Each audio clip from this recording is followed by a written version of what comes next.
Сәлем, біздің бірінші хабар сценаристлар, яки болашақ сценаристлар, яки өзінің башында бик көп қызыклы идеялар йөрткән кешеләр өчен, кыскасы Кинопоиск үзенең онлайн кинотеатрындагы проектлар өчен сценаристлар конкурсы игълан иткән. Сайлап алу этабы 30 июньгә кадәр барачак. Һәм монда катнашучылар билгеле бер сериалга эпизодик сценарий язырга тиеш булачаклар. Һәм икенче этап 25 июльдә старт ала. Анда катнашучылар инде оригиналь сериалга сценарий язырга тиеш булачаклар. Шорт-листка 20 финалист керәчәк һәм алар 10 сентябрьдә үзләренең проектларын жюри каршында яклаячаклар һәм сайлап алынган аерым сценарийлар Кинопоискның онлайн кинотеатрындагы проектларда кулланылачак. Бик шәбәй бер миңа калса, кыскасы татарча ничек була? Дерзайте.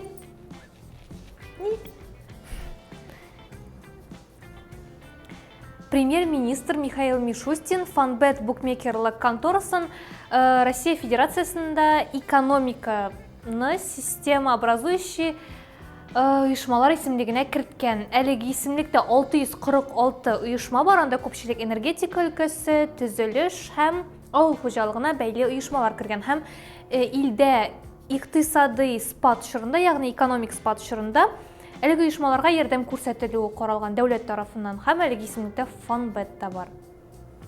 Михаил Мишустин, ай-яй-яй.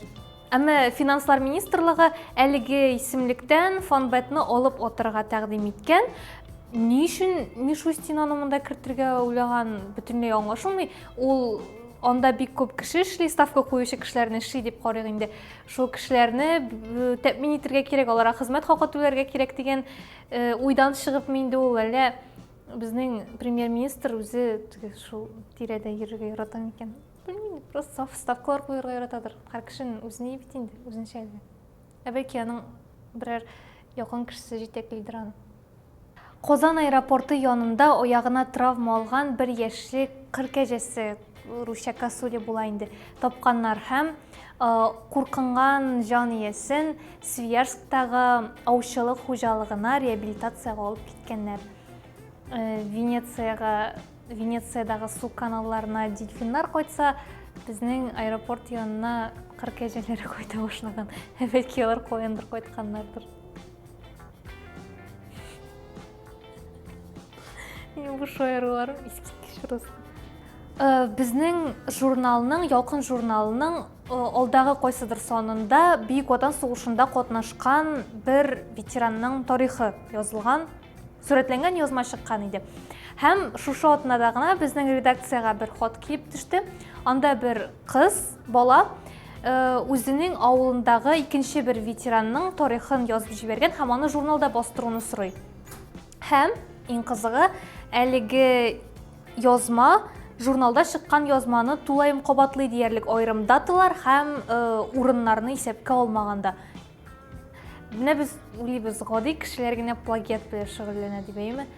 Әмма монда соңгы вакытта безне үзенең искиткеч цитаталар белән сөендерә торган кеше дә плагиат белән шөгыльләнергә ярата икән. 8 апрель көнне Путин дәүләт эшлеклеләренә мөрәҗәгате вакытында нинди цитата китергәнен, нинди сүзләр әйткәнен кабатлап тормыйбыз, инде аны ишетмәгән һәм күрмәгән кеше калмагандыр. Әмма ул оригиналь фраза түгел икән, аны 19-20 гасырда билгеле адвокат Федор Плевак үзенең судта бер карчыкны чәйнек урлаганын аклаганда әйткән фразасыннан үзүк икән, Путинның әйткән сүзләре. Менә нәрсә дип ул вакытта әйткән Федор Плевак. Много бед, много испытаний пришлось претерпеть России за более чем тысячелетнее существование. Печенеги терзали ее, половцы, татары, поляки. Все вытерпела, все преодолела Россия, только росла от испытаний. Но теперь старушка украла старый чайник ценой в 30 копеек. Этого Россия уж, конечно, не выдержит, от этого она погибнет безвозвратно. Ну, бу ирония, блядь, келгән. Онда бер эврискәтче бер төрле акыллы мәкалә я китап укыганда шундый берәр моңарчы син күрмәгән, ишетмәгән термин күзегә чалынгач, син кирәксә кирәкмәсә бөтен җирдә шул фразаны куллана башлаган кебек. Монда да бәлки безнең президент изоляция вакытында тарих белән кызыксынып китеп, тарихи китаплар укый башлагандыр, үзе өчен яңа кызыклы әйберләр ачкандыр һәм ошондо тиги сездиресе келебит эмне мен укудум муну мен билем силемге киртип жибересе келебит анда белки ушундайраак ситуация болгондур. Оңой энди кабыл этик просто. Козанда бир окуш үзе турган Кобан көлүнөн регистрация өтмөйшө, СМС оша код олмойшо 100 метрдан ираккараак кеткен. Эмме Кудайдын рахмети элиги окушну патрульныйлар көрүп үлгөргөнчө бир ират убактында көрүп алган һәм аны илтип койган үзе турган урынга, Кобан көлүнө инде. Һәм иң оптуратканы анда окуш бүтүндөй корушмай, аңа ушул шекелле белки анын шулай кочуу умтулушу инде биринчи тапкыр түгүлдүр.